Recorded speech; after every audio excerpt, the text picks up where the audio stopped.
أعوذ بالله من الشيطان الرجيم بسم الله الرحمن الرحيم نحمده ونستعينه ونستغفره ونعوذ بالله من شرور أنفسنا ومن سيئات أعمالنا من يهده الله فلا مضل له ومن يضلله فلا هادي له وأشهد أن لا إله إلا الله وحده لا شريك له وأشهد أن سيدنا محمدا عبد الله ورسوله وأمينه على وحيه وخيرته من خلقه بلغ الرسالة وأدى الأمانة ونصح الأمة وكشف بإذن ربه الغمة صلوات الله وسلامه عليك وعلى آله الشرفاء وصحبه النجباء وعلى من دعا بدعوته وجاهد في سبيل الله حق جهاده قال الله تعالى في كلامه المجيد والفرقان الحميد أعوذ بالله من الشيطان الرجيم بسم الله الرحمن الرحيم أحل لكم صيد البحر وطعامه متاعا لكم وللسيارة وحرم عليكم صيد البر ما دمتم حرما واتقوا الله الذي إليه تحشرون صدق الله العظيم আলহামদুলিল্লাহ আমরা মহান রব্বুল আলামিনের দরবারে শুকরিয়া আদায় করছি। রব্বুল আলামিন দীর্ঘ এক সপ্তাহ পরে আমাদেরকে আবারও আমাদের বুধবারের কোরআনের মজলিসে ফিরে আসার তৌফিক দান করলেন। আমরা সেই রবের দরবারে অন্তরের অন্তরস্থল থেকে সবাই বলছি আলহামদুলিল্লাহ। নবিয়িনা মুহাম্মদুর রাসূলুল্লাহ সাল্লাল্লাহু আলাইহি ওয়াসাল্লামের প্রতি আমরা প্রেরণ করছি হাজারো সালাম। ইনশাআল্লাহ প্রতি সপ্তাহের মতো আজকেও আমরা সূরাতুল মায়েদা আস্তে আস্তে করে এক আয়াত দুই আয়াত করে চলে এসেছি 96 নম্বর আয়াতে, 96 নম্বর আয়াতে। আজকে আমরা এখান থেকে শুরু করবো ইনশাআল্লাহ। ওমা তাওফিক ইল্লা বিল্লাহ আলাইহি তাওয়াক্কালতু ওয়া ইলাইহি উনীব। সর্বপ্রথম আমি যে সমস্ত ভাইয়েরা বোনেরা অনেক কষ্ট করে সারাদিন কাজকর্ম করার পরে আবারও কোরআন মজলিসে কোরআন বোঝার জন্য দরবারে আসছেন, কোরআন দরবারে আসছেন, আমরা সেই সমস্ত ভাই বোনদের প্রতি জানাচ্ছি আন্তরিক মোবারকবাদ, দোয়া করছি আল্লাহ রাব্বুল আলামিন আমাদের আশা বসা সমস্ত সময়টুকুন যেন কালকে আমাদের মাঠে কঠিন সময়ে আমাদেরকে মাফের সুযোগ করে দেন। আল্লাহর কাছে সে দোয়া করছি। রব্বানা লা তুযিগ কুলুবানা বা'দা ইয হাদাইতানা ওয়া হাব লানা মিন লাদুনকা রাহমাহ ইন্নাকা আনতাল ওয়াহ্হাব ربنا إنك جامع الناس ليوم لا ريب فيه إن الله لا يخلف الميعاد رب اشرح لي صدري ويسر لي أمري واحلل عقدة من لساني يفقه قولي আলহামদুলিল্লাহ। সম্মানিত ভাই বোনেরা, আমরা প্রতি সপ্তাহের মতো আজকেও একটা হাদিস দিয়ে আমরা আমাদের দর্শ শুরু করবো ইনশাআল্লাহ।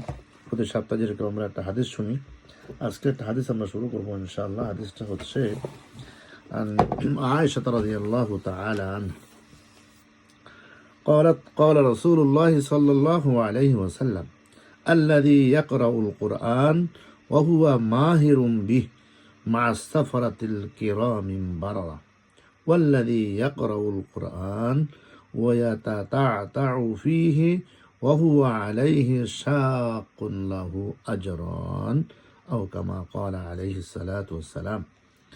বাংলা অর্থ হচ্ছে, হযরত আয়েশা রাদিয়াল্লাহু তাআলা আনহা থেকে বর্ণিত, তিনি বলেন, রাসূলুল্লাহ সাল্লাল্লাহু আলাইহি সাল্লাম বলেছেন, যে লোক কোরআন শিক্ষা করে এবং কোরআনের বিশেষজ্ঞ হয়, যে লোক কোরআন শিখে বা শিক্ষা করে এবং কি হয়, মাহিরুম বিহি, কোরআনের বিশেষজ্ঞ হয়, সে কিয়ামতের দিন অনুগত সম্ভ্রান্ত ফেরেশতাদের সাথে থাকবে, মা সাফারাতিল কিরামিন বারারা, মা সাফারাতিল কিরামিন বারারা, সে কিয়ামতের দিন অনুগত এবং সম্ভ্রান্ত যে সমস্ত ফেরেশতারা আছে তাদের সাথে তার অবস্থান হবে, থাকবে।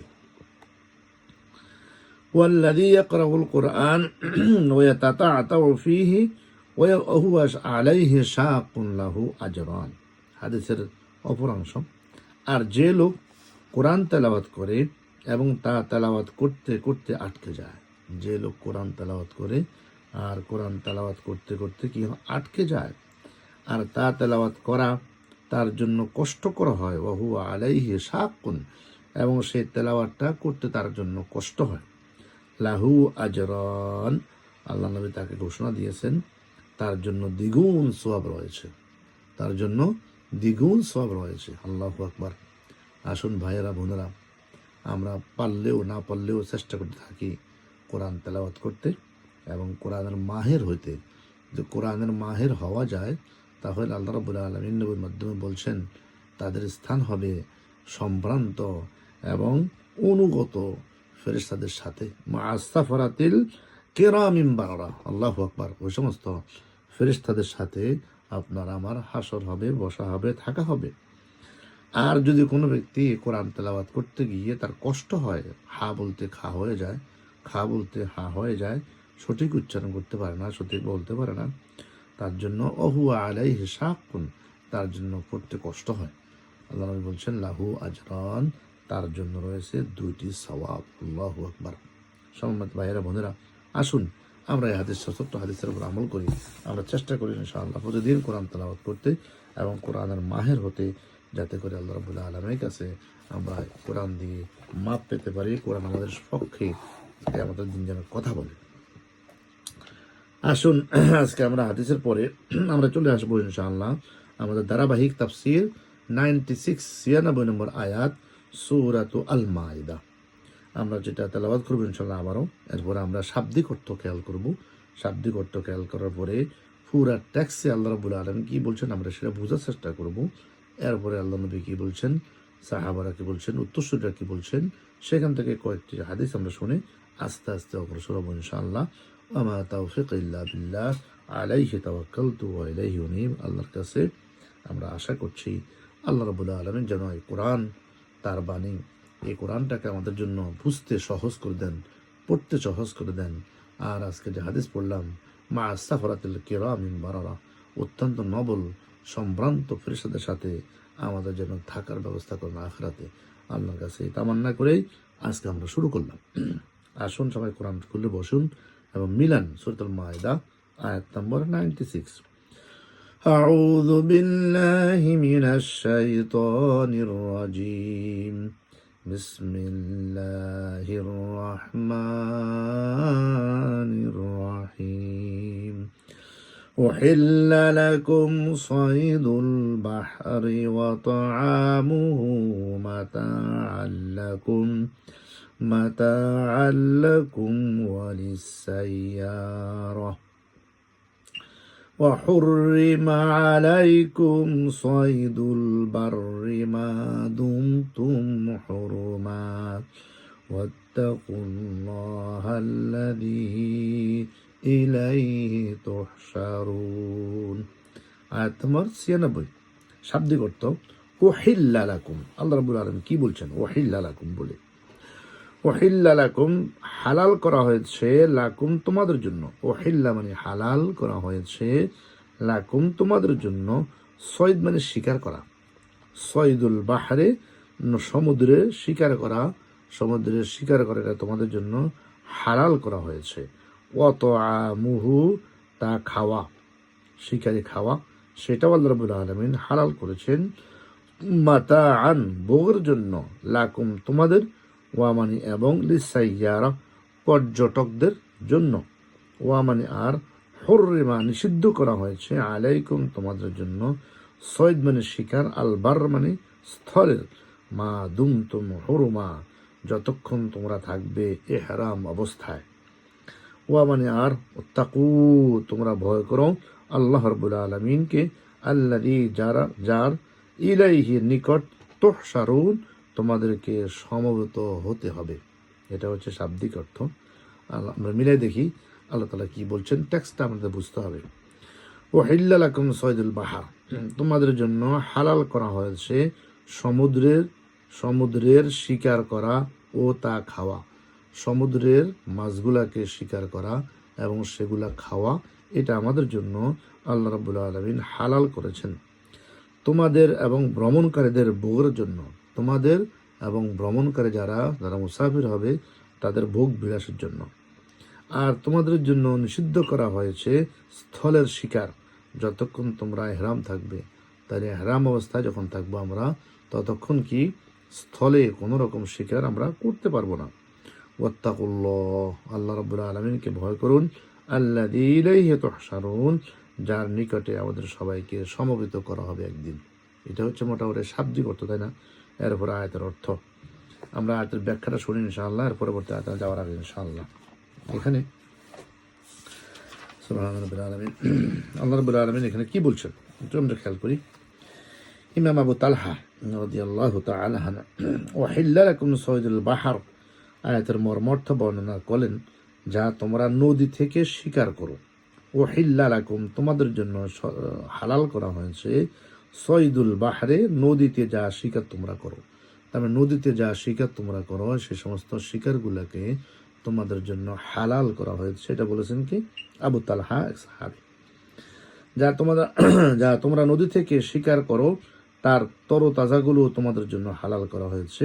আর তাআমুহু পরবর্তী শব্দ, ওয়াহিল্লা লাকুম সয়দুল বাহর, নদীতে হালাল করা শিকারীকে তোমাদের জন্য হালাল করা হয়েছে। ওয়া তাআমুহু শব্দের অর্থ হচ্ছে মৎস্য শুটকি করে সফরে ফাতিহ হিসাবে নেওয়ার কথা বলা হয়েছে।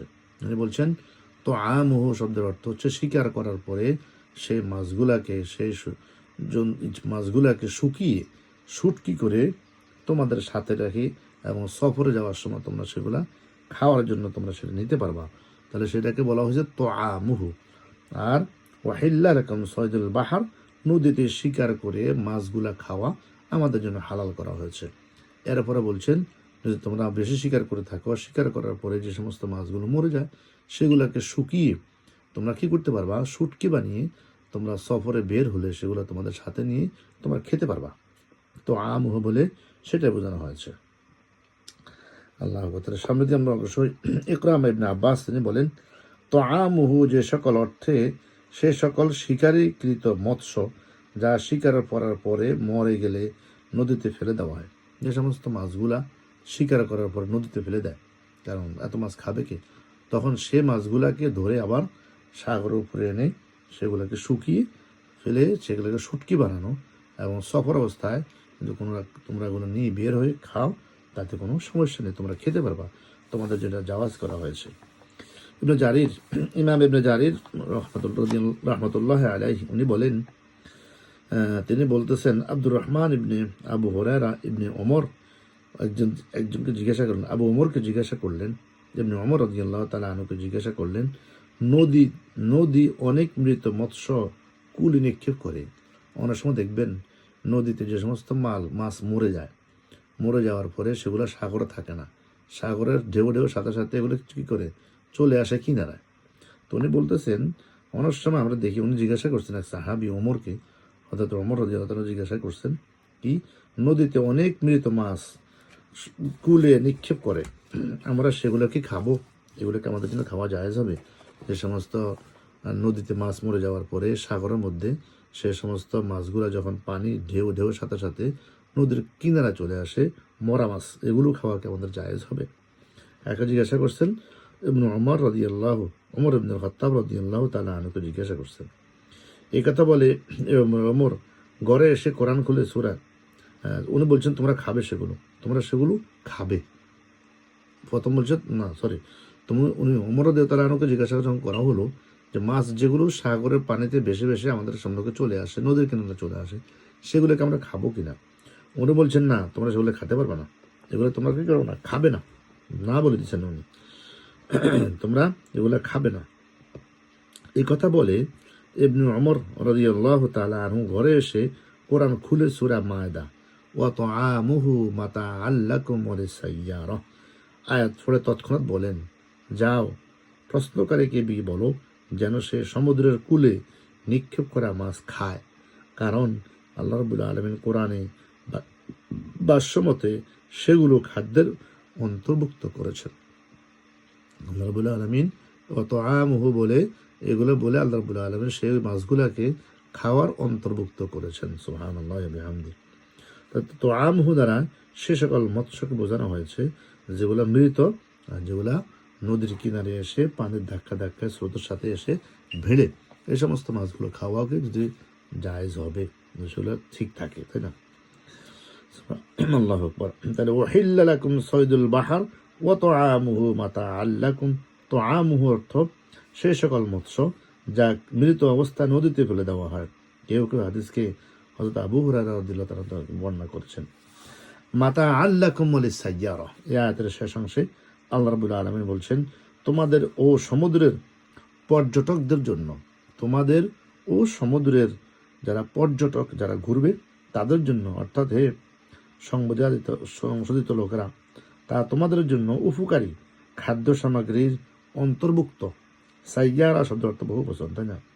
ইকরামা বলেন এটা তোমাদের জন্য ভোগ্য বস্তু যারা নদীতে শিকার করে যায় এবং নদী পথে পর্যটনে বের হয়। কেউ কেউ বলেছেন যারা নদী থেকে তাজা মাছ শিকার করে। আর তো আমহু অর্থ সেই সকল মাছগুলো নদীতে মরে অথবা নদীতে শিকার করে শুকিয়ে রাখে, সেগুলো স্থল ও সমুদ্রের ভ্রমণকারীদের জন্য ভ্রমণ পথের খাদ্যর খাবার হয়ে থাকে। তার মানে বোঝা গেল যে সমস্ত মাছগুলো পচে না বা মারা গেছে, মারা যাওয়ার পরে ফুসতে কি সেটা প্রয়োজন হয়ে যায়, তারপর আমরা খাদ্য তালিকা থাকবে না পচা মাছ।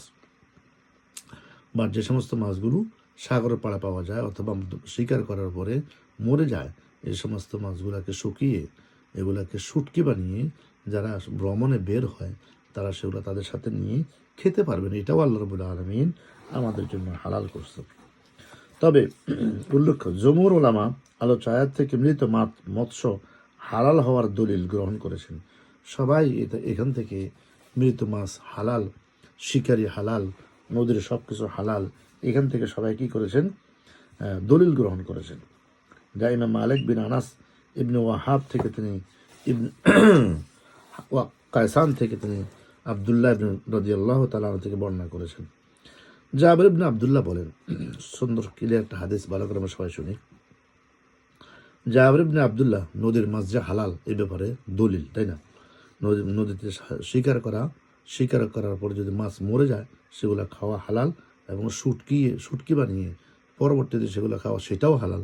আল্লাহ রাব্বুল আলামিন হালালের দলিল হিসাবে আল্লাহ নবীর থেকে অনেকগুলো হাদিস আসছেন। এখানে একটা হাদিস জাবের ইবনে আব্দুল্লাহ রাদিয়াল্লাহু তাআলা বর্ণনা করেন।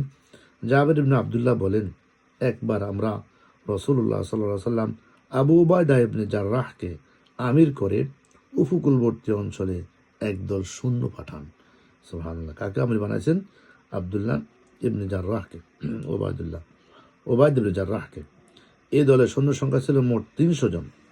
আমিও এই দলের অন্তর্ভুক্ত ছিলাম। কে বলেন? সাহাবী বলেন। সাহাবী হচ্ছে কে? জাবের বিন আব্দুল্লাহ। এই দলের আমিও একজন ছিলাম, কিন্তু প্রতিমধ্যেই আমাদের খাদ্য সামগ্রী শেষ হয়ে যায়। 300 লোক যাওয়া শুরু করছে কোথাও সফরে। সেখানে আমির ছিল কে? আব্দুল্লাহ বিন জাররাহ। আর জাবের বলেন আমি সেখানে আমিও ছিলাম, প্রতিমধ্যে আমাদের খাদ্য সামগ্রী শেষ হয়ে যায়। আমরা লোকজন ছিলাম 300 লোক। আল্লাহু আকবার। তখন উবায়দা সকলকে সৈন্যকে তাদের নিজের কাছে রক্ষিত খাদ্যগুলো এক স্থানে জমা করার জন্য আদেশ করলেন। বললেন তোমরা যেখানে আসো সব খানাগুলো এক জায়গায় নিয়ে আসো, আদেশ করলেন। ফলে সকলে নিজ নিজ খাদ্যসমূহ জমা করেন। আমার কাছে খাদ্য হিসেবে ছিল খেজুর। জাবের বলেন আমার কাছে কি ছিল? খেজুর ছিল। জাবের রাদিয়াল্লাহু বলেন, আমরা প্রতিদিন তা থেকে অল্প অল্প করে খেতাম। অবশেষে একদিন সেনা দলের জমাকৃত সব খাদ্য শেষ হয়ে গেল। অথচ এই খাদ্য থেকে আমরা প্রত্যেকে কয়েকটি খেজুর বেশি খেতাম না, মাত্র কয়েকটি খেজুর খেতাম। ইতিমধ্যে আমরা নদীর কিনারায় পৌঁছে যাই। হাঁটতে হাঁটতে আমরা কোথায় চলে গেছি? নদীর পাশে চলে গেছি। তখন আমরা নদীর তীরে টিলার মতো উঁচু একটি বিশাল মাছ দেখতে পাই। কিসের মতো? টিলার মতো বিশাল উঁচু আকারের, বিশাল আকারের একটা মাছ আমরা দেখতে পাই। কোথায়? নদীর কিনারে। আমরা সে মাছটি একাধারে 18 দিন পর্যন্ত আহার করি। আল্লাহু আকবার। যা দেখতে বিশাল এক মাছ নদীর কিনারে পড়ে আছে, আমরা সেই মাছটি কি করি? 18 দিন আমরা সেটা খাই। কত মানুষ? 300 মানুষ। পরে আবু উবায়দা আমাদের সেটির পাঁজরের দুটি হাড় মুখোমুখি করে দাঁড় করাতে বলেন। বলছে, এই মাছ যে খাওয়া হলো, খাওয়া হওয়ার পরে এই মাছের দুইটা হাড় দুই পাশে যেটা আছে এটাকে মুখোমুখি করে দাঁড়া করালেন। এরপর একজন আরোহিত মানে উঠে আরোহণ করে অবস্থায় সে হাড়ের মধ্য দিয়ে অতিক্রম করার আদেশ দেন যে উঠ, তোমরা মাঝখান দিয়ে চলে যাও। সে অনায়াসে তার বাহন উৎসহ দাঁড় করানো হাড় দুইখানার মাঝখান দিয়ে উঠ চলে যায়। সুবহানাল্লাহ, এত বিশাল আকারের মাছ ছিল। জাবের রাদিয়াল্লাহু তাআলা আনহু সনদে মুসলিম থেকেও হাদিসটা আসছেন এবং বুখারীতে হাদিসটা বর্ণিত হয়েছে। জাবের রাদিয়াল্লাহু তাআলা বলেন, সাগরের তীরে আমরা উঁচু টিলার মতো কিছু একটা দেখতে পাই। আমরা কাছে এসে দেখি তা একটা সামুদ্রিক জন্তু। তাকে আম্বর বা তিমি মাছ বলা হয়। আল্লাহু আকবার। আবু উবায়দা বলেন, এটা মৃত ছিল।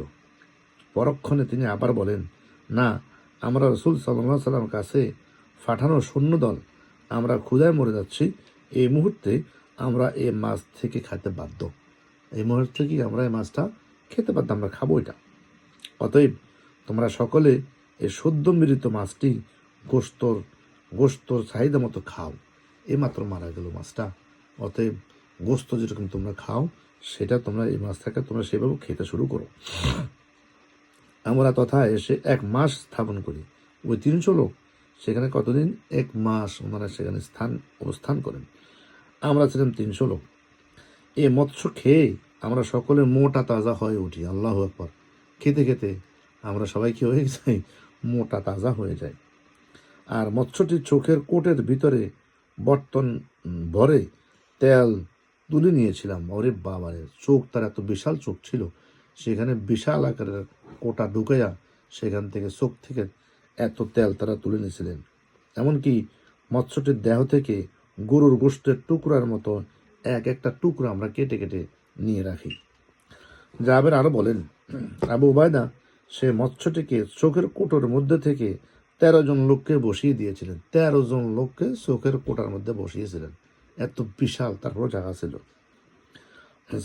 এদের বোঝা যায় মাছটি কত বড় ছিল। আমরা তার গোশত শুকিয়ে সফরের ফাতেও হিসাবে নিয়েছিলাম। খেয়েছি তো, এরপরে সফরের ফাতেও শুকাইয়া শুটকি বানিয়ে সফরের ফাতেও বানিয়ে নিয়েছিলাম। অতঃপর আমরা মদিনায় এসে রাসূলুল্লাহ সাল্লাল্লাহু আলাইহি সাল্লামকে ঘটনা বললে তিনি বলেন, তা তোমাদের জন্য ছিল আল্লাহ প্রদত্ত খাদ্য। এটা কি? আল্লাহ প্রদত্ত খাদ্য তোমাদের জন্য আল্লাহ রাব্বুল আলামিন দিয়েছেন। তোমাদের কাছে যদি কোনো গোশত অবশিষ্ট থাকে, আল্লাহ রাসূল বলছেন, হ্যাঁ তোমরা তো খেয়েছো, ঠিক আছে, তোমাদের কাছে যদি কোনো গোশত, কোনো মাছ থাকে অবশিষ্ট, তাহলে আনো, আমিও খাবো। বর্ণাকারী বলেন, রাসূলুল্লাহ সাল্লাল্লাহু আলাইহি সাল্লামের কাছে আমরা তা হাদিয়া রূপে পেশ করলেন এবং তিনি তা আহার করেন। সুবহানাল্লাহ, রাসূল সেটা খেয়েছেন। মোটমোট এই কথাগুলো বলার উদ্দেশ্য হচ্ছে, হাদিসটা বলার উদ্দেশ্য হচ্ছে, সাগরের সব কিছু আল্লাহ রাব্বুল আলামিন আমাদের জন্য হালাল করে দিয়েছেন এবং সেখানে যে সমস্ত মাছগুলো মারা যায় নদীতে এবং ভাসতে ভাসতে সেগুলো কিনারা যখন চলে আসে সেগুলোও আমাদের জন্য হালাল করেছেন। যদি পচে না যায়, পচা মাছ খাওয়া যাবে না। আর সেখান থেকে মাছকে উঠিয়ে শুকিয়ে যা আপনি শুটকি বানায় খেতে পারবেন, সেটাও হালাল করে দিয়েছেন। এবং যারা পর্যটক, যারা ঘুরতে যায় সাগরে, তাদের জন্য শুকিয়ে তারা সেটা শুটকি আকার করে তারা সেখানে খায়, সেটাও আল্লাহ রাব্বুল আলামিন আমাদের জন্য হালাল করেছেন। আর এই বিশাল একটা হাদিস থেকে এটা প্রমাণিত যে আল্লাহ নবী সাল্লাল্লাহু আলাইহি ওয়াসাল্লাম সেটাও খেয়েছেন এবং সাহাবারাও সেখানে 1 মাস খেয়েছেন ও বিরাট তিমি মাছটাকে। আল্লাহ রাব্বুল আলামিন তাদেরকে খাওয়ার ব্যবস্থা করে দিয়েছেন, বুঝাচ্ছেন সব কিছু আমাদের জন্য হালাল সাগরের ভিতরে, তাই না? সুবহানাল্লাহি ওয়া বিহামদিহি। আল্লাহ আমাদের বোঝার তৌফিক দান করুন। এটা আমরা সামনে অগ্রসর হবো ইনশাআল্লাহ। এরপরে সুবহানাল্লাহ, আরেকটা হাদিস আমরা শুনবো ইনশাআল্লাহ। হাদিসটা হচ্ছে মালিক ইবনে সাফওয়ান রাদিয়াল্লাহু তাআলা আনহু, তিনি বলেন, আবু হুরায়রা থেকে বলতে শুনেছেন, জনক ব্যক্তি রাসূলকে জিজ্ঞাসা করল, ইয়া আল্লাহ রাসূল, আমরা সাগরে নদীতে সফর করি, আমরা আমাদের সাথে অল্প পানি রাখি। আমরা যখন সফরে যাই, সফরে বের হই সাগরে, তখন আমাদের সাথে পানি থাকে খুবই কম, কারণ খাইতে গেলে সব খেয়ে ফেলে। যদি তা দ্বারা উজু করি তাহলে আমরা পিপাসিত হয়ে পড়ব, অতএব আমরা কি সাগরের পানি দিয়ে উজু করতে পারবো? আল্লাহ রাসূল জবাব দিলেন, হ্যাঁ, সাগর বা নদীর পানি পবিত্র এবং তার মৃত মৎস্য ও হালাল। সেখানে মৃত পানি তো হালালই, পবিত্র, এবং সেখানে মৃত যে সমস্ত মৎস্যগুলো আছে সেগুলোও কি হালাল আল্লাহ রাব্বুল আলামিন আমাদের জন্য করেছেন। সুবহানাল্লাহ রাব্বুল আলামিন। আমরা সামনে অগ্রসর ইনশাআল্লাহ। আরেকটা হাদিস আমরা যাবো ইনশাআল্লাহ। তিনি বলেন, হাশিম ইবনে জিয়াদ হাদিসটি উল্লেখ করেছেন। তিনি বলেছেন, যিনি মাছ থেকে টিড্ডি, মাছ থেকে, ওনারা বলছেন, এক সাহাবী বলছেন যে মাছ থেকে এক ধরনের টিড্ডি নামক এক ধরনের জন্তু, ওগুলা কি হয়, জন্ম হয়, বলছে সেগুলো খাওয়ার জন্য খেতে পারবে তোমরা। হারাম শরীফে টিড্ডি শিকার করতে নিষেধ করা হয়েছে। ইবনে আব্বাস রাদিয়াল্লাহু তাআলা আনহু বলেন, হারাম শরীফে টিড্ডি শিকার করতে নিষেধ করা হয়েছে। টিড্ডি অনেকে বলছেন এটা মাছের এক ধরনের কাইন্ড অফ ফিশ, এগুলো উড়ে ফাঁকে ফাঁকে। কিছু সংখ্যক ফিকহ বিশদ আলোচনার দ্বারা নদীর সকল জীব খাওয়া জায়েজ বলে দলিল পেশ করেছেন। নদীর কোনো জীবকেই তারা হারাম বলে মনে করেন না। আবু বকর রাদিয়াল্লাহু তাআলা আনহু থেকে ইতিপূর্বে বর্ণনা করা হয়েছে, নদীর সকল জীবই খাওয়ার যোগ্য, তবে কেউ কেউ বলেছেন ব্যাঙ হালাল জীব থেকে আলাদা করেছেন এবং সকল জীব খাওয়া জায়েজ করেছেন, ব্যাঙকে খাওয়া যাবে না। কেউ কেউ এটা ব্যাঙটাকে কি করেছেন, যেহেতু ব্যাঙ তো পানির থাকে, নদীর থাকে, ওই পানির ব্যাঙকে তোমরা খেতে পারবে না। কেন খাওয়া যাবে না? রাসূলুল্লাহ সাল্লাল্লাহু আলাইহি ওয়াসাল্লাম বলেছেন, ব্যাঙকে হত্যা করতেও নিষেধ করেছেন। কেন? উনি বলছেন, ব্যাঙ যখন আওয়াজ করে, ডাকে, তখন তারা আল্লাহ তসবিহ পড়ে, আল্লাহু আকবার, সুবহানাল্লাহি ওয়া বিহামদিহি। এই ব্যয় করে যখন ব্যাঙ ডাকে, তখন তারা কি করে, আল্লাহ তসবিহ পড়ে। অত ব্যাঙকে তোমরা খেও না এবং ব্যাঙকে তোমরা মারিও না। অন্য দল বলেন, নদীর শিকারকৃত মাছ খাওয়া যাবে বটে, কিন্তু ব্যাঙ খাওয়া যাবে না। তবে এই ব্যাপারে প্রচুর মতবিরোধ রয়েছে, এক একজন এক এক কথা বলেছেন। সহিহ হাদিস হচ্ছে, আল্লাহ নবী সাল্লাল্লাহু আলাইহি ওয়াসাল্লাম বলেছেন, তোমরা ব্যাঙটা খেও না, কারণ ব্যাঙ হচ্ছে আল্লাহর নামে, সে আল্লাহকে জিকির করে বেশি করে। পানির প্রত্যেক জীবই খাওয়ার যোগ্য। কেউ কেউ বলেছেন, পানির যে সকল জীব স্থলে জীবের আকৃতি হয়। আরও কিছু কিছু ওলামা বলছেন, পানিতে যে সমস্ত জীবগুলা স্থলের জলের উপরভাগের জীবের আকৃতি থাকে, সেগুলো খাওয়া যাবে, এবং সে সকল জীব স্থলের হারাম জীবাকৃতির হয় তা খাওয়া যাবে না। এক একজন এক এক মত উল্লেখ করেছেন। এরপর আয়াতে মোটামুটি হুররিমাত আলাইকুমুল মাইতা বলেছেন আল্লাহ রাব্বুল আলামিন। ইমাম আবু হানিফা যেমন স্থলে মৃত জীব খাওয়া যায় না, উনি বলেন পানিতে মৃত জীব খাওয়া যাবে না, যেমন স্থলে মৃত জীব খাওয়া যাবে না। আবু হানিফার সূক্ষ্ম মত, তাই না, উনি সূক্ষ্ম মত উনি ব্যক্ত করতে গিয়েছেন। উনি বলছেন যে পানিতে মৃত জীব খাওয়া যাবে না, যেমন স্থলে আমরা মৃত জীব খাই না। যেমন উপরে যেমন গরু মারা গেলে, ছাগল মারা গেলে এগুলো খাওয়া যায় ছিল জীবন্ত অবস্থা, মারা গেলে খাওয়া যাবে না। উনি বলছেন তদ্রূপ পানিতেও কোনো মারা গেলে সেগুলোও কি করা যাবে না, খাওয়া যাবে না। ওনার থেকে এটা দলিল আসছে হুররিমাত আলাইকুম। উনি বলছেন কেননা আল্লাহ রাব্বুল আলামিন মাইতা মৃত জিনিসগুলোকে আমাদের জন্য হারাম করেছেন। এক এক দলিল এক এক ওলামা একরাম, এক এক ইমামরা উপস্থাপন করেছেন। এটা বোঝার বিষয় ইনশাআল্লাহ। আমরা একটা হাদিসে যাবো ইনশাআল্লাহ। হাদিস জাবের রাদিয়াল্লাহু আনহু বলেন, রাসূলুল্লাহ সাল্লাল্লাহু আলাইহি ওয়াসাল্লাম বলেছেন, যারা তোমরা সমুদ্র থেকে জীবিত শিকার করেছো, তারপরে মরে গেছে, তা তোমরা খাও, আর সমুদ্রে যা মৃত অবস্থায় ফুলে কুলি নিক্ষেপ করেছে, তা তোমরা নদীতে মৃত খেও না। একবার এক একটা হাদিস আসছেন। আর সমুদ্রে যা মৃত অবস্থায় কুলি নিক্ষেপ করেছে, তা তোমরা খাও। আবু হুরায়রা আরেকটা হাদিস বর্ণনা করেছেন এখানে, মুসলিম একই কথা, সমস্ত হাদিসগুলো একই ধাঁচের। এরপর আল্লাহ রাব্বুল আলামিন বলছেন আয়াতের শেষের দিকে, ওয়া হুররিমা আলাইকুম সাইদুল বাররি মা দুমতুম হুরুমা, ওয়া হুররিমা আলাইকুম সাইদুল বাররি মা দুমতুম হুরুমা। মনে রাখবে, যতক্ষণ পর্যন্ত তোমরা ইহরাম বাঁধা অবস্থা থাকবে, যতক্ষণ পর্যন্ত তোমরা কি করবা, ইহরাম বাঁধা অবস্থায় থাকবে, ততক্ষণ পর্যন্ত শুধু স্থলভাগের শিকারই তোমাদের জন্য হারাম থাকবে। স্থলভাগে উপরভাগে হারাম থাকবে শিকার করা, অর্থাৎ তোমাদের জন্য এহরাম অবস্থায় শিকার করা অবৈধ। এর দ্বারা বোঝা যায় এহরাম অবস্থায় শিকার করা হারাম। যদি কেউ এহরাম অবস্থায় স্বীকারকৃতভাবে ইচ্ছাকৃতভাবে স্বীকার করে, তবে সে গুনাহগার হবে এবং ক্ষতিপূরণ তাকে দিতে হবে। আর যদি ভুলবশত স্বীকার করে ফেলে, তবে কেবল ক্ষতিপূরণ দিলে সে ক্ষমা পেয়ে যেতে পারে, কিন্তু তার সেই শিকার খাওয়া জায়েজ হবে না। এখানে ফকিহ মাসালা আমরা সেগুলো বোঝার চেষ্টা করবো ইনশাআল্লাহ। উহিল্লা লাকুম ওয়া আনতুম হুরুম ওয়াত্তাকুল্লাহা লাআল্লাকুম তুফলিহুন।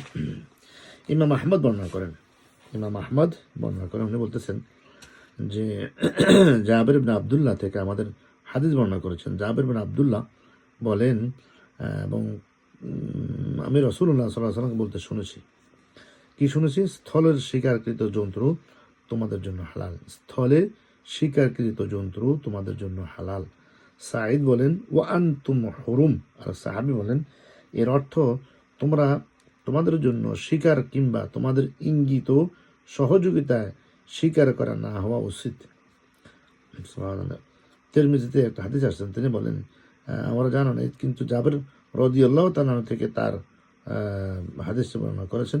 হাদিসটির সহিহ ব্যাপারে কোনো ইখতিলাফ নেই, মোটামুটি হাদিসটি সহিহ। আব্দুল্লাহ ইবনে আবু বকর তিনি বলেন, ওসমান গ্রীষ্মের দিন এহরাম অবস্থায় ওরজে ছিলেন, তখন জনৈক ব্যক্তি তার উদ্দেশ্যে শিকারকৃত জন্তুর গোশত নিয়ে আসলে তিনি অন্য সকলকে বলেন, তোমরা সেটা খাও। তার সাথীরা বললেন, আপনি কি এই শিকারের গোশত খাবেন না? তিনি বলেন, না, আমি খাবো না, কেননা এটা আমার উদ্দেশ্যে শিকার করা হয়েছে। এনিওয়ে, মোটামুটি ফকিহ মাসালা এগুলো আমরা একটা থেকে ক্লিয়ার হলাম যে সাগরে যত রকম আছে, কি জানি জন্তু আছে, যত রকম মাছ আছে, যত কিছু আছে, সব কিছু আল্লাহ রাব্বুল আলামিন আমাদের জন্য হালাল করেছেন। আর যে সমস্ত মাছ সাগরে মারা যাওয়ার পরে ঢেউর সাথে যেগুলো পাশে চলে আসে, নদীর পাশে, সেগুলো আমাদের জন্য হালাল করেছেন যদি পচে না যায়। আর বলা হয়েছে সেগুলো যদি কোনো লোকেরা শুকিয়ে শুটকি বানিয়ে খাওয়ার অবস্থা যদি অন্য কোথাও যায়, অন্য কোনো দেশে যায়, সাগরে যায়, সেক্ষেত্রে তারা সাথে নিয়ে খেতে পারবে। মোটামুটি আয়াতটা আমাদের সম্মুখে ক্লিয়ার করেছেন আল্লাহ রাব্বুল আলামিন। এর পরবর্তী আয়াত আমরা যাবো ইনশাআল্লাহ। جعل الله الكعبة البيت الحرام قياما للناس والشهر الحرام والهدي والقلائد ذلك لتعلموا أن الله يعلم ما في السماوات وما في الأرض وأن الله بكل شيء عليم. আয়াত নম্বর 97, আয়াত নম্বর 96-97। জাআলা আল্লাহুল কাবাতাল বাইতাল হারাম, আল্লাহ রাব্বুল আলামিন বলেন, জাআলা নির্ধারিত করে দিয়েছেন আল্লাহ আল কাবা কাবাকে, আল বাইত মানে ঘর, আল হারামা মহা সম্মানিত, কিয়ামান স্থায়িত্বের মাধ্যমে, লিন্নাস মানুষের জন্য, ওয়াশ শাহরাল হারাম মাসকে পবিত্র করেছেন, ওয়াল হাদি কাবায় প্রেরিত কুরবানির পশুকে, ওয়াল কালায়েদ এবং মালা পরিহিত পশুকে। যালিকা লিতা'লামু আন্নাল্লাহা ইয়া'লামু মা ফিস সামাওয়াতি ওয়া মা ফিল আরদ, এটা এই জন্য যেন তোমরা জানতে পারো যা কিছু আছে আসমানে এবং যা কিছু আছে জমিনে, তা আল্লাহর অবশ্যই আল্লাহ রাব্বুল আলামিন জানেন। শাব্দিক অর্থ আমরা মিলিয়ে দেখি আয়াতটা কি বলছেন। জাআলা আল্লাহুল কাবাতাল বাইতাল হারাম, আল্লাহ রাব্বুল আলামিন নির্ধারিত করে দিয়েছেন কাবাকে মহাসম্মানিত ঘর, পবিত্র মাসকে, কাবায় প্রেরিত কুরবানির পশুকে এবং মালা পরিহিত পশুকে মানুষের জন্য স্থায়িত্বের মাধ্যম হিসাবে। আল্লাহ বলতেছেন এটা এই জন্য করা হয়েছে যে তোমরা জানতে পারো যা কিছু আছে আসমানে এবং যা কিছু আছে জমিনে, তা সব কিছু কার জন্য? আল্লাহ রাব্বুল আলামিনের জন্য। সুবহানাল্লাহ। আরব দেশে কাবার ঘর তার কেন্দ্রীয় অবস্থান পূত পবিত্র ভাবমূর্তির কারণে স্থির মর্যাদা প্রতিষ্ঠিত ছিল। সরি, হজ উপলক্ষে সমগ্র দেশ কাবাগরের দিকে ধাবিত হতো। সারা দুনিয়া এখন, তখন ছিল দেশ, এখন সারা দুনিয়া কি কাবাগরের দিকে ধাবিত হয়। যেমন হজ আসছে, এখন সারা দুনিয়ার সমস্ত মানুষগুলো যাচ্ছে হজের দিকে। এর মধ্যে একটা ব্যাড নিউজ আছে, মরিতানিয়ার একটা বিমান দেখছি আমরা আজকে খবরে, 210 জন হাজি নিয়ে অ্যাক্সিডেন্ট করেছেন। আল্লাহ রাব্বুল আলামিন সমস্ত হাজিগুলোকে মাফ করে দিন এবং সবাইকে কবুল করুন, তাদের হজকে কবুল করুন, তাদের জান্নাতুল ফেরদাউস নসিব করুন। খুবই কষ্ট লাগে যখন খবরটা দেখলাম। তো হজ উপলক্ষে দুনিয়ার সমস্ত জায়গা থেকে আনাসে কানাসে সব দিক থেকে হাজিরা কি করে কাবার দিকে ধাবিত হয়। আর এই জন্য সারা দেশের অর্থনৈতিক সাংস্কৃতিক জীবনধারা এর উপর নির্ভরশীল ছিল। তখনও হজ উপলক্ষে সারা দেশের মানুষের এসে সমাবেত হতো, তা আরবদের এক ঐক্য সূত্রে আবদ্ধ করত। বিভিন্ন বিক্ষিপ্ত আরব গোত্রের মধ্যে এই উপলক্ষে সাংস্কৃতিক ঐক্য প্রতিষ্ঠিত হতো। সুবহানাল্লাহ। এই উপলক্ষে ব্যবসায়িক লেনদেন বাড়ার ফলে সমগ্র দেশের অর্থনৈতিক প্রয়োজনীয়তা পূর্ণ হতো। হারাম 4 মাসের যুদ্ধ বিগ্রহ বন্ধ থাকার কারণে বছরের 1/3 সময় তারা তার শান্তি ও নিরাপত্তার সাথে জীবনযাপন করত। এই সময় তাদের ব্যবসায়িক কাফেলাগুলো সারা দেশ অবাধে যাতায়াত করতে পারত। কোরবানের পশু এবং রং বেরঙের মালা পরানো পশুর শাড়ি ও ভাবগম্ভীর পরিবেশে সৃষ্টি হতো সহায় করত। এ সময় লুটতরাজ রাহাজানি বন্ধ থাকতো, ফলে তাদের অস্তিত্ব স্থায়িত্বের জন্য কাবাগর ছিল একটা বিশাল মাধ্যম। আল্লাহ রাব্বুল আলামিন আয়াতের মাধ্যমে এটাই ক্লিয়ার করেছেন। এর পূর্বে তারা বলতেছেন, اعلموا أن الله شديد العقاب وأن الله غفور رحيم। اعلموا শাব্দিক অর্থ হচ্ছে তোমরা জানো। এলামু তোমরা জেনে রাখো, নিশ্চয়ই আল্লাহ রাব্বুল আলামিন অত্যন্ত কঠোর, শাদীদুল ইকাব শাস্তি দানের ব্যাপারে, ওয়া আন্নাল্লাহা গফুরুর রহিম আর আল্লাহ অবশ্যই আল্লাহ রাব্বুল আলামিন হচ্ছেন অতীব ক্ষমাশীল, রহমানুর রহিম এবং দয়ালু। সুবহানাল্লাহি ওয়া বিহামদি, আল্লাহু আকবার। অর্থাৎ তোমরা আল্লাহ তাআলার সব বিধিবিধান ব্যবস্থা সম্পর্কে চিন্তা ভাবনা করলে তোমরা নিজেরাই অনুধাবন করতে পারবে যে আল্লাহ তার সৃষ্টির কল্যাণ প্রয়োজন সম্পর্কে কত সূক্ষ্ম থেকে সূক্ষ্ম জ্ঞান রাখেন। তিনি সেসব বিধিবিধান জারি করেন, তার মাধ্যমে মানব জীবনের কতভাবে উপকৃত হচ্ছে। আল্লাহ তার বিধিবিধান সবকিছু কি হচ্ছে, মানব জাতির জন্য উপকৃত হচ্ছে। আল্লাহ রাসূল সাল্লাল্লাহু আলাইহি ওয়াসাল্লাম আগমনের পূর্বে আমরা নিজেরা নিজেদের প্রয়োজন কল্যাণ সম্পর্কে অবগত ছিলাম। তোমরা ধ্বংসের পথে পথিক, আল্লাহ তোমাদের জন্য প্রয়োজন জানতে বলেই তোমাদের জন্য কাবা ঘরকে কেন্দ্র বানিয়ে দিয়েছেন। আল্লাহু আকবার। আর এর ফলে তোমাদের জীবন নিরাপত্তার ব্যবস্থা হয়েছিল। কেবলমাত্র কাবার প্রতিষ্ঠা সম্পর্কে তিনি চিন্তা করলেই তোমরা বুঝতে পারবে যে আল্লাহর আনুগত্যের মাধ্যমে তোমাদের যাবতীয় কল্যাণ কত কিছু নিহিত রয়েছেন। সুবহানাল্লাহি ওয়া বিহামদি, আল্লাহু আকবার। পরবর্তী আয়াত, মা আলার রাসূল ইল্লাল বালাগ ওয়াল্লাহু ইয়ালামু মা তুবদুনা ওয়া মা তাকতুমুন। মা আলার রাসূল ইল্লাল বালাগ, মা আলার রাসূল কিছুই নেই, আলা মানে দায়িত্ব, আর রাসূল মানে রাসূলের, ইল্লাল বালাগ পৌঁছে দেওয়া ছাড়া। আর আল্লাহ ইয়ালামু জানেন, মা তুবদুনা তোমরা প্রকাশ করো, ওয়া মা তাকতুমুন তোমরা যা গোপন রাখো। সুবহানাল্লাহি ওয়া বিহামদি। আয়াত নম্বর 99। রাসূলের দায়িত্ব পৌঁছে দেওয়া ছাড়া আর কিছুই নেই, আর আল্লাহ জানেন যা তোমরা প্রকাশ করো এবং যা তোমরা গোপন করো, সব কিছু আল্লাহ রাব্বুল আলামিন জানেন। সুবহানাল্লাহি ওয়া বিহামদি। আল্লাহ রাব্বুল আলামিন আমাদেরকে বোঝার তৌফিক দান করুন। পরবর্তী আয়াত আমরা মুখ করব ইনশাআল্লাহ। قل لا يستوي الخبيث والطيب ولو أعجبك كثرة الخبيث فاتقوا الله يا أولي الألباب لعلكم تفلحون। قل لا يستوي الخبيث 100 নম্বর আয়াত। কুল হে নবী আপনি বলুন, লা ইস্তাবি সমান নয়, আল খাবিস অপবিত্র জিনিস, অপবিত্র জিনিস আর পবিত্র জিনিস কি নয়, সমান নয়, এটা আপনি বলুন হে নবী। আর তৈবানি পবিত্র, ওলাও যদি আজাবাকা তোমাকে মুগ্ধ করে, কাসরাত মানে আধিক্য, আল খাবিস মানে অপবিত্রের, ফাত্তাকুল্লাহ তবে তোমরা ভয় করো আল্লাহকে, ইয়াউদুল আলবাব হে অধিকারীগণ, আল আলবাব জ্ঞানের, লাআল্লাকুম সম্ভবত তোমরা তুফলিহুন সফলতা লাভ করবে। আসুন আয়াতটা আমরা মিলিয়ে দেখি। কুল লা ইয়াস্তাবিল খাবিস, আয়াত নম্বর 100। আপনি বলুন হে নবী, সমান নয় অপবিত্র ও পবিত্র জিনিস, পবিত্র আর অপবিত্র, অপবিত্র আর পবিত্র কোনো দিন সমান নয় হে নবী, আপনি এটা বলে দিন। যদিও অপবিত্রের আধিক্য তোমাদেরকে মুগ্ধ করে, যদিও দেখবা অপবিত্র জিনিস এত প্রচুর যেটা তোমাদেরকে কি করে, মুগ্ধ করেও, কাতরাতুল খাবিস এত বেশি খবিস জিনিস। ফাত্তাকুল্লাহ লাআল্লাকুম তুফলিহুন, ফাত্তাকুল্লাহ ইয়া উলিল আলবাব, আল্লাহকে ভয় করো হে জ্ঞানীরা, সম্ভবত তোমরা সফলতা লাভ করবে। আয়াতের অর্থ ব্যাখ্যাটা শুনি ইনশাআল্লাহ। পবিত্র বস্তু যত নগণ্যই হোক না কেন, তা অপবিত্র বিশাল আকার স্তূপ থেকে অনেক বেশি মূল্যবান। পবিত্র বস্তু যদি সামান্য হয়, তারপর বিশাল আকারের অপবিত্র যেগুলা, সেগুলা থেকেও তারপরে কি এটা অনেক মূল্যবান। আল্লাহর নাফরমানের মাধ্যমে বিপুল অর্থের মালিক হওয়া সে আল্লাহর আনুগত্যের অধীনে সহজ সরল স্বাভাবিক জীবনযাপন অনেক বেশি উত্তম।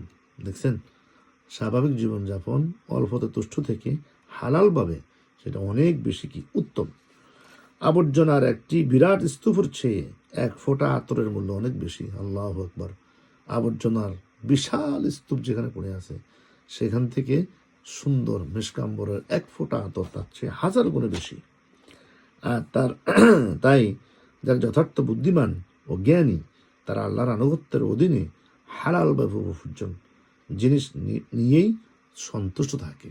যারা আল্লাহকে বিশ্বাস করে, নবীকে বিশ্বাস করে, আখিরাতকে বিশ্বাস করে, এটা থাকে সবসময় থাকে অল্পতে তুষ্ট, এবং হালাল জিনিসের উপরে তারা কি থাকে, সবসময় তারা সন্তুষ্ট থাকে। হারামের জাকজমক পরিমাণ নদিক তাদের অন্তরে রেখাপাত কোনো সময় করতে পারে না। সুবহানাল্লাহ বিহামদিহি, আল্লাহু আকবার। এখানে আরো কিছু কথাবার্তা আমরা একটু কিছু কথা শুনি ইনশাআল্লাহ। আল্লাহ রাসূল সাল্লাল্লাহু আলাইহি ওয়াসাল্লামের মাধ্যমে প্রয়োজনীয় সকল বিধান মানুষের নিকট পৌঁছেছেন। মা আলা রাসূল ইল্লাল বালাগ, যেটা আমরা পড়েছি। আল্লাহ রাসূল সাল্লাল্লাহু আলাইহি ওয়াসাল্লাম সকল বিধানই মানুষের নিকট পৌঁছেছেন। রাসূলুল্লাহ সাল্লাল্লাহু আলাইহি ওয়াসাল্লাম দায়িত্ব আঞ্জাম দিয়েছেন, অতএব কোনো ঘাটতি নেই। সুতরাং এসব বিধিবিধান সম্পর্কে জানা থাকা কোনো অজুহাত মানুষ পেশ করতে পারবে না যে আমি এগুলো জানি না, অতএব আমি বুঝি না, এগুলো বলার কোনো সুযোগ নাই। কারণ আল্লাহ রাসূল সব কিছু, মা আল্লাহ রসুল ইল্লাল বালাগ, সব কিছু পৌঁছিয়েছেন। আল্লাহর জ্ঞানের বাইরে মানুষের কিছু করার নাই। অপবিত্র এবং পবিত্র সুস্পষ্টভাবে মানুষের নিকটে বর্ণিত হয়েছে। আল্লাহ হারাম এবং হালাল দুইটাকে সুন্দরভাবে ক্লিয়ার করেছেন। সুতরাং মানুষের কর্তব্য হলো অপবিত্র বিষয়ে আধিক্য মুগ্ধ না হয়ে আল্লাহর ভয়কে অন্তরে জাগরুক রেখে পবিত্র বিষয়কে গ্রহণ করা এবং অপবিত্র জীবন বিধান থেকে আল্লাহর সন্তুষ্ট অর্জন করার জন্য সবসময় কি করা, পরিহাস করা অপবিত্র জিনিসকে। আল্লাহ রাব্বুল আলামিন পবিত্র জিনিস আমাদের জন্য পাঠিয়েছেন, এবং পবিত্র জিনিসই আল্লাহর কাছে পৌঁছে, অপবিত্র কোনো জিনিস আল্লাহর কাছে পৌঁছে না। সম্মানিত ভাই বোনেরা, আসুন আমরা আজকে যে কয়েকটা আয়াত পড়েছি আমরা ভালো করে উদ্ধাবন করি। আল্লাহ রাব্বুল আলামিন আমাদেরকে বুঝার তৌফিক দান করুন। আজকে যে সমস্ত কথাবার্তা আমরা বলেছি, দুনিয়াবি কোনো কথা হয়ে যায়, আল্লাহ আমাদেরকে মাফ করুন। আখিরাতের জন্য, কোরআনের জন্য, কোরআন বোঝার জন্য যে সমস্ত কথা আমরা বলেছি, বিধিবিধান শুনেছি, এগুলোকে সঠিকভাবে আমি সহ সবাই যেন আমরা ব্যবহার করতে পারি, ইউজ করতে পারি, আল্লাহর কাছে আমরা সেই তামান্না করছি। ওমা তাওফীক ইল্লা বিল্লাহ, আলাইহি তাওয়াক্কালতু ওয়া ইলাইহি উনীব।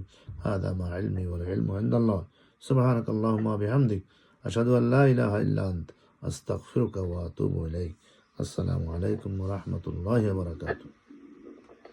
ওয়ালাইকুম আসসালাম ওয়া রাহমাতুল্লাহি ওয়া বারাকাতুহু। জাযাকাল্লাহ। অত্যন্ত সুন্দরভাবে যে সামুদ্রিক মাছ সহ বিভিন্ন জিনিসের ব্যাপারে কোরআনে বলেছেন, আপনি যেগুলো মানুষকে বলে দিয়েছেন। আসলে আমরা যেহেতু ওই সময়ে সামুদ্রিক সফরে যখন মানুষ যাইতেন, তখন তাদের খাওয়া দাওয়ার ব্যাপারে সংগ্রহ থাকতেন না। এই জন্যে আল্লাহ সুবহানাহু ওয়া তাআলা সামুদ্রিক জানোয়ার বা যে ইয়েগুলা মাছ। জন্তুগুলা মাছগুলা সেগুলা আহার করার জন্য বলেছেন। যদিও এখানে ইমামদের মধ্যে মত পার্থক্য আছে, কিন্তু আমরা ওই যে রাসূলুল্লাহ সাল্লাল্লাহু আলাইহি ওয়াসাল্লামের সাহাবীরা 300 সাহাবী গিয়ে যে মাছ পেলেন এবং পথে মৃত মাছটা খেলেন, তো সে অনুযায়ী মৃত মাছ সর্ব অবস্থা হালাল। আর অন্যান্য যেগুলা হিংস্র সেগুলা কোনো মানে ইমাম আবু হানিফার মতে অনেকগুলা খাওয়া যায় নাই, কিন্তু অন্যান্য ইমামের মতে মাছের আকৃতির যত কিছু আছে সবকিছুই হালাল। তো সুতরাং আমরা যেহেতু আবু হানিফাকে আমরা ফলো করি, এবং আমরা অনেক সময়ে আমাদেরকে অনেক ধরনের মাছ দিলে আমরা নিজেরা খাইও না, কারণ ছোটবেলা থেকে আমাদের অভ্যস্ত নয়। ওই যে ব্যাঙের কথা যেটা বলছেন, অথবা মনে করেন কাঁকড়া, অথবা আরো ধরনের অনেক ধরনের ওই যে গুই সাপ, অনেক ধরনের আছে যেগুলো আমরা নিজেরা অভ্যস্ত না। তো সেগুলো থেকে আমরা যদি না খাই, আল্লাহ রাসূল সাল্লাল্লাহু আলাইহি ওয়াসাল্লামের সামনে ওইভাবে নিয়ে আসছেন গুই সাপ রান্না করে, উনি কিন্তু ওইটা খান নাই। তো সাহাবীরা জিজ্ঞাসা করলেন, ইয়া রাসূলুল্লাহ সাল্লাল্লাহু আলাইহি ওয়াসাল্লাম, এটা কি কোনো হালাল না হারাম? কয় না, এটা খাইতে পারো তোমরা, কিন্তু আমার মনে চাচ্ছে না, অর্থাৎ আমি এটা দেখলে আমার খাইতে ইচ্ছা করে না। সুতরাং আমরা এরকম হতে পারে যে কোনো ব্যক্তি কোনো মাছ খায় না, কিন্তু ওটা হারাম না, ওইটাকে আপনার হারাম বলা যাবে না। এবং কোনো মানে কিছু যদি আপনি না খান, ওইটাকে আপনি আপনার স্বার্থে এটাকে হালাল হারামে বলতে পারবেন না।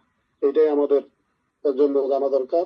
আর আরবের যে ঘরের কথা বলা হয়েছে, এটার মর্যাদা এমন ভাবে সকলকে একত্রিত করেছেন, এবং বর্তমানে আমরা দেখি দুনিয়ার সমস্ত দুনিয়া থেকে মানুষ এসে একসাথে এক হয়ে আল্লাহর নামে ডাকে। এই যে এখন এই মাস আলহামদুলিল্লাহ এই আজকে থেকে শুরু হয়েছে, আমরা চেষ্টা করব যে এই এই 10 দিনে বেশি বেশি করে ইবাদত করার জন্য, আল্লাহর জিকির করা, তাসবিহ তাহলিল করা, কোরআন তেলাওয়াত করা, এবং যারা পারবেন রোজা রাখা।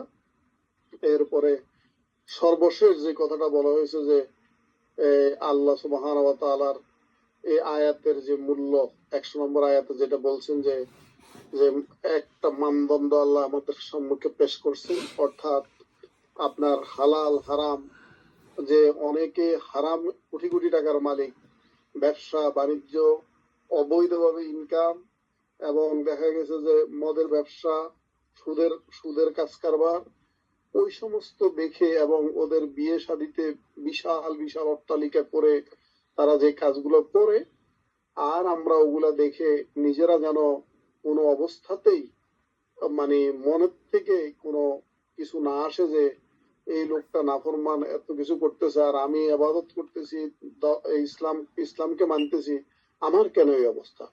না, এভাবে উত্তর দেওয়া হয়েছে যে আপনার যদি 5 টাকাও থাকে, আর যার 100 টাকা বা 1000 টাকাও আছে, সে তার থেকে আপনি হালাল উপায়ে আল্লাহর কোনো নাফরমানি না করে ওই 5 টাকাই আপনার জন্য উত্তম, এবং ওইটা নিয়ে আপনি শুকর আদায় করা, আল্লাহর নাফরমানি থেকে দূরে থাকা, এবং যত ধরনের বালা মুসিবত থেকে আল্লাহর কাছে সাহায্য চাওয়া।